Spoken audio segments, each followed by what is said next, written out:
श्रीप्रजापतिरुवाच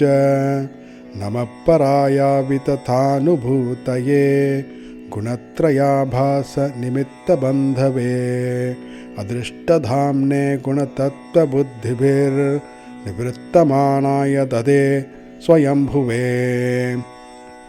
न यस्य सख्यं पुरुषो वैति सख्युः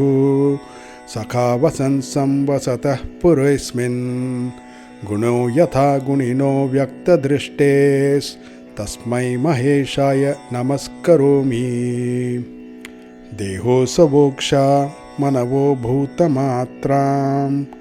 आत्मानमन्यं च विदुः परं यत् सर्वं पुमान् वेद गुणांश्च तज्ञो न वेद सर्वज्ञमनन्तमीढे यदोपरामो मनसो नाम रूपस्य द्रष्टस्मृतिसम्प्रमोषात् य ईयते केवलया स्वसंस्थया हंसाय तस्मै शुचिसद्मने नमः मनीषिणोऽन्तर्हृदि सन्निवेशितं स्वशक्तिभिर्नवभिश्च त्रिवृद्धिभिः वह्निं यथा दारुणि पाञ्चदश्यं मनीषया निष्कर्षन्ति गूढम् स वै ममाशेषविशेषमाया निषेधनिर्वाणसुखानुभूतिः स सर्वनामात् स च विश्वरूप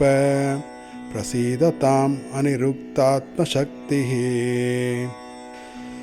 यद्यन्निरुक्तं वचसा निरूपितं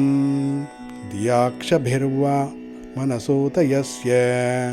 मा भूत्स्वरूपं गुणरूपं हि तत्तत् स वै गुणापाय विसर्गलक्षणः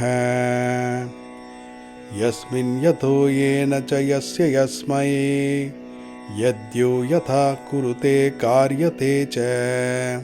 परावरेषां परमं प्राक्प्रसिद्धं तद्ब्रह्म तद्धेतुरनन्यदेकम् यच्छक्तयो वदतां वादिनां वै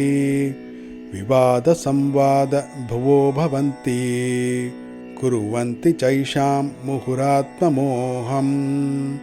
तस्मै नमोऽनन्तगुणाय भूम्ने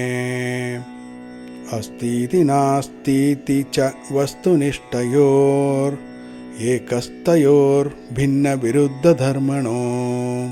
अवेक्षितं किञ्चन योगसाङ्ख्ययोः समं परं ह्यनुकूलं बृहत्तत् योऽनुग्रहार्थं भजतां पादमूलम् अनामरूपो भगवानन्तः नामानि रूपाणि च जन्मकर्मभिर्भेजे समह्यं परमः प्रसीदतु यः प्राकृतैर्ज्ञानपथैर्जनानां यथाशयं देहगतो विभाति यथानिलः पार्थ ममाश्रितो गुणं स ईश्वरो मे कुरुतां मनोरथम्। हरे कृष्ण कृष्ण कृष्ण हरे हरे हरे राम राम राम हरे हरे।